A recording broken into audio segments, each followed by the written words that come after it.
Bilimora police દ્વારા આરોપીનું કઢાયું સરઘસ. પોસ્કોના આરોપીનું બિલીમોરાના જાહેર માર્ગ ઉપર સરઘસ કાઢ્યું. 15 વર્ષીય બાળકીને પોતાની હવસનો શિકાર બનાવી માતા બનાવી હતી. પોલીસે આરોપીની જાહેરમાં સરભરા પણ કરી. આરોપીઓને પાઠ ભણાવવા પોલીસે સરઘસ કાઢી જાહેરમાં સરભરા કરી. બિલીમોરા ખાતે 2 દિવસ પહેલા એક બનાવ બનેલ હતો, જેની અંદર એક 15 વર્ષની બાળકીને રાત્રે ઘરે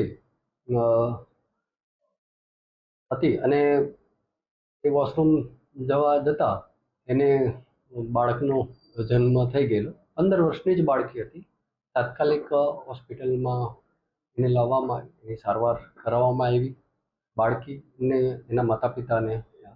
ત્યારબાદ આ બાળકીને એની માતાએ પૂછપરછ કરતા કે ખરેખર શું બનાવ બનેલ હતો એને લઈને જાણ કરતા પોલીસને જાણ કરી.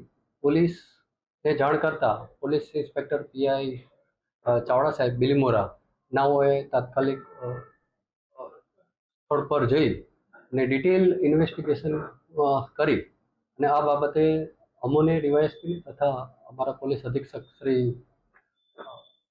રાહુલ પટેલ સાહેબને પણ જાણ કરેલી અને અમારા પોલીસ અધિક્ષક નવસારીના રાહુલ પટેલ સાહેબના સૂચના અને માર્ગદર્શન હેઠળ એમને જે માર્ગદર્શન આપ્યું અને એમની દોરવણી હેઠળ જે આ નાની બાળકી, આ જે બાળકનું જન્મ થયો, જે આશરે 6 થી 7 મહિનાનું પ્રીમેચ્યોર બાળક જે હતું, એનો આરોપી કોણ છે, જે કોણે આ બાળકી સાથે રેપ કરેલ છે, એ બાબતની તપાસ કરતા યુક્તિ પ્રયુક્તિથી પૂછી અને પછી કોલ ડિટેલ તેમજ બીજા એલસીબીની પણ મદદ લઈ અને એક આરોપી કે જે સદ્દામ હુસેન રમજાની, રહેવાસી આતલિયા જીઆઈડીસીમાં ગણેશનગર સોસાયટીની અંદર, મૂળ રહેવાસી અમરોહી યુપી નાઓ હતો, તેને તાત્કાલિક જ પોલીસ અધિક્ષક સાહેબના માર્ગદર્શન હેઠળ આ આરોપીને તાત્કાલિક પકડી લેવામાં આવેલો. આ આરોપી આશરે 23 વર્ષનો એની ઉંમર છે. હાલ તે મજૂરી કામ એટલે કે વાળ કાપવાનું કામ આતલિયાની અંદર કરી રહ્યો છે. અહીં 2.5 થી 3 વર્ષ પહેલા અમારા એટલે કે અમરોહી યુપીથી અહીં આવેલો હતો. તેનો ગુનાહિત ઇતિહાસની એવી બધી તપાસ અમે કરી રહ્યા છીએ. આ બાળકીને એણે બાજુની સોસાયટીમાં પોતે જ્યાં રહેતો હોય છે ત્યાંથી એન કેન પ્રકારે સંપર્કમાં લઈ એને ભોળવી અને એની સાથે 4 થી 5 વખત જે ફરિયાદ જે છે તે મુજબ એની સાથે બળાત્કાર કરેલો. બાળકીની ઉંમર 15 વર્ષ છે અને હાલ આરોપીને એરેસ્ટ કરવામાં આવેલ છે.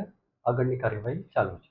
બાળકીને એન કેન પ્રકારે એનો સંપર્ક થઈ ગયેલો હતો. હું વધારે એટલા માટે નહીં કહી શકું, નહીંતર બાળકીની ઓળખ જતી થઈ શકે. આ ને લઈ અને પોલીસ કડક કાર્યવાહી કરશે.